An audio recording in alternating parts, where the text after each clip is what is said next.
உங்கள் ஈரோடு கோபையா பேசுகிறேன். Game changer YouTube நேயர்களுக்கு என் அன்பான வணக்கங்கள். துளாராசி நண்பர்களே, துலா லக்ன நண்பர்களே, நீங்கள் படும் வேதனை என்ன, பட்ட குறைகள் என்ன, எந்த காரியம் தொட்டாலும் வெற்றி பெறாமல் இழுத்து கொண்டே போகிறதே என்று நினைத்து நினைத்து நான் ஏங்காத நாள் இல்லை என்று சொல்லுகின்ற துலா ராசி நேயர்களே, எது எடுத்தாலும் பிரச்சனையா, என்னதான் பண்றது அப்படின்னு நினைக்கிறீங்களா? உங்க எல்லாத்துக்கும் ஒரு விடுதலை இருக்குது. அந்த விடுதலைக்கு நீங்க என்ன பண்ணணும், உங்களுக்கு உண்டான குபேர யோகத்தை எப்படி இயக்கணும்னு இந்த வீடியோவில் சொல்றேன், கேட்டு தெரிஞ்சுக்கோங்க.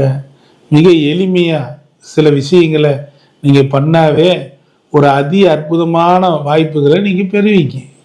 நண்பர்களே, இந்த துலா லக்னத்திலேயோ அல்லது துலா ராசியிலேயோ நீங்க பிறந்திருந்தா உண்மையிலேயே நீங்க ரொம்ப கஷ்டப்பட்டு தான் முன்னேற வேண்டிய ஒரு சூழ்நிலைக்கு